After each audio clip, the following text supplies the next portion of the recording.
Welcome to this episode of Lead Different. As I mentioned in the last episode, we're going to begin to focus on the three fundamental build-up areas that are essential to building a flywheel. One of the great things about getting to this build-up period where you have the flywheel turning is the leaders feel a lot less stress. They're not facing all the challenges by themselves. They don't have to have all the answers. That's not the point anymore. When you have the right people in all the roles and they start dealing up the issues, they are naturally more engaged. They're actually able to tackle things that we've just been talking about for a long time, facing brutal facts and dealing them up themselves with their own talent. But the first area that we want to focus on is first two, right? Level 5 leaders didn't start with mission vision. They didn't seek that one magical tool, the right initiative to launch to save the company.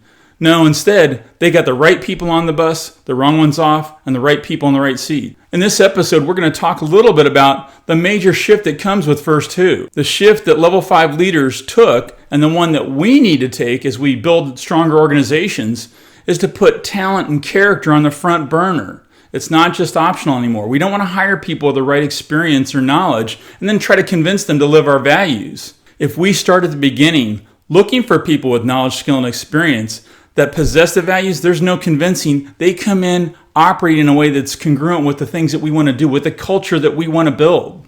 The second piece of that is how well do they fit their roles?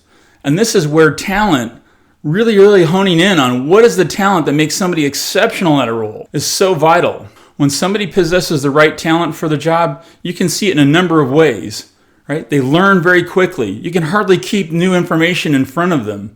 They actually do things that are unscripted, that are dead on line with performing at a high level of that role, things that you would never put in a job description. Another clue that somebody has the right talent is they have an intrinsic joy in the job, even with the tough parts. That's when you really find that you have somebody that's a really high fit, what we call a high potential or development opportunity. These are the people that really going to flourish in the role. And really the job of a leader is to find people and cast them into roles where they fit that exceptionally. No longer do we want to put into a development plan, let's talk about your strengths and your weaknesses and try to fix your weaknesses, especially if that's an area of talent. Instead, we want to find people's strengths, cast them in a role that they fit perfectly, and focus on leveraging that strength and minimizing their weaknesses. Of course, we can address a weakness if it's a knowledge or a skill gap. Those are things that can be taught, right? But we don't want to try to rewire a person. We don't want to have a person have an out-of-body experience every day to be great.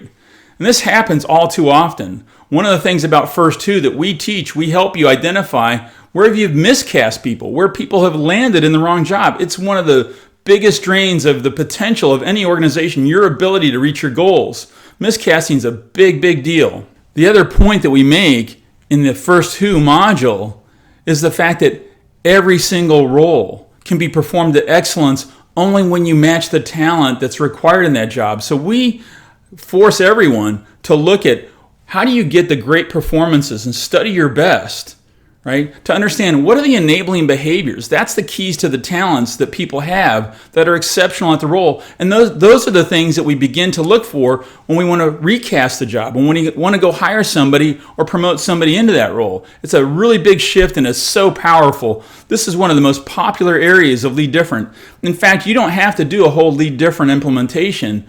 If you wanted to just hone in on first two, you're going to get exceptional results. If you need to build an exceptional team, then stay tuned. You'll learn more. Maybe you've heard enough. You want to reach out directly. My contact information's at the end of this video. Otherwise, click the button right here and you can subscribe to my YouTube channel and get notifications for the latest episodes.